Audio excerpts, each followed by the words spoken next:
3월의 토론토. 드디어 좀 걸어다닐만 해졌다.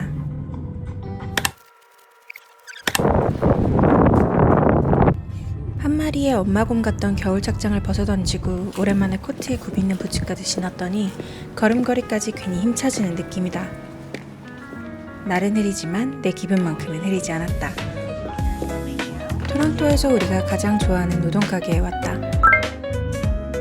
뉴욕에 있는 세 군데 매장을 제외하면 여기서만 맛볼 수 있는 곳이다.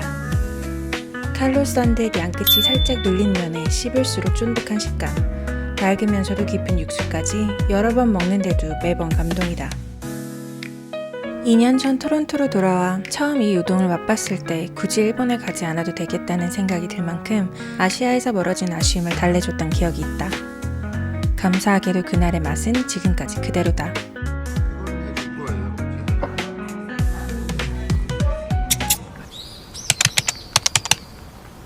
이번 겨울은 춥기도 추웠고 눈도 정말 지독하게 많이 왔다.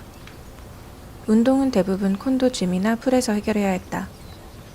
그래서 날이 살짝 풀리자마자 나는 거의 반사적으로 밖으로 나갔다. 바로 이날처럼 말이다. 이렇게 비가 내린다고 하더라도 온도만 두 자릿수라면 그걸로도 충분히 감사할 따름이다.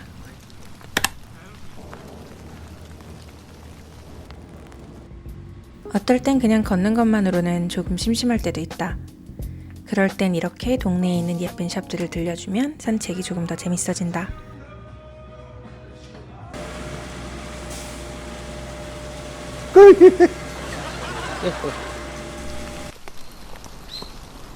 토론토의 중심이라고 할 수 있는 영스트리트에서 한 블럭만 안쪽으로 들어오면 이렇게 평온한 주택가가 펼쳐진다. 물론 몇십억은 훌쩍 넘는 집들이라 좋은 게 당연한 걸지도 모르지만 이 동네는 나에게 좋은 집이 무엇인지, 좋은 동네가 무엇인지를 직접 느끼게 해준 곳이다. 도심의 편리함과 가깝게 닿아 있으면서도 이렇게 조용하고 평온할 수가 있다는 것. 바로 그 균형이 이 동네를 더 특별하게 만들어준다.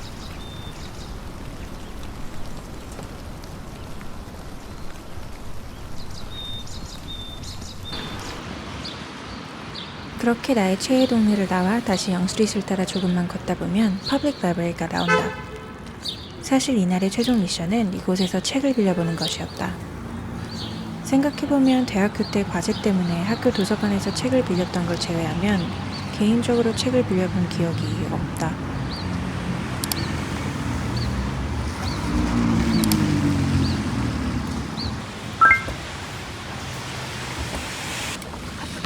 엄청난 독서관은 아니지만 이상하게도 책과의 끈을 놓치면 안 될 것 같은 알 수 없는 나만의 기준 같은 게 있어서 그동안은 인디고에서 읽을 책을 자주 사곤 했다. 그러다 어느 순간 문득 깨달은 게 대부분 한 번 읽고 마는 책들인데 이걸 이렇게 계속 사다 보면 언젠가는 책장의 감당을 못하겠다는 거였다. 그래서 수도 없이 지나쳤던 이 도서관을 이번에는 직접 찾게 됐다. 겉모습만 보고는 짐작하기 어려울 만큼 실내는 훨씬 넓고 여유로웠고 시간이 지나며 자연스럽게 만들어진 분위기가 공간 전체에 잔잔하게 깔려있는 게 좋았다. 인테리어를 천천히 둘러본 뒤 본격적으로 책 빌리기에 나섰다.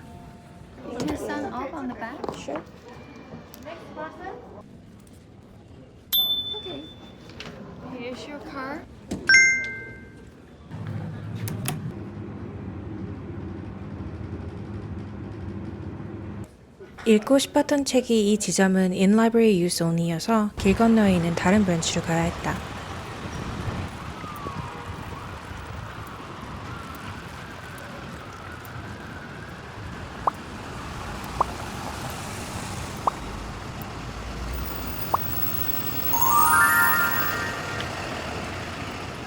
충분히 먼저 가도 되는 타이밍이었는데 끝까지 기다려주는 여유. 이런 배려 덕분에 캐나다가 더 다정하게 느껴지기도 한다. 그렇게 길을 건너 다른 브랜치에 도착했다.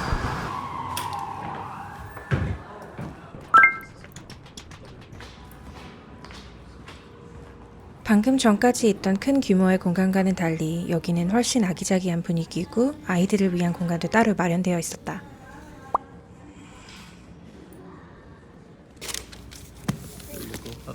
You're welcome. 어렵지 않게 찾고 있던 책을 발견했고 발급받은 라이브러리 카드로 수월하게 빌릴 수 있었다. 이게 뭐라고.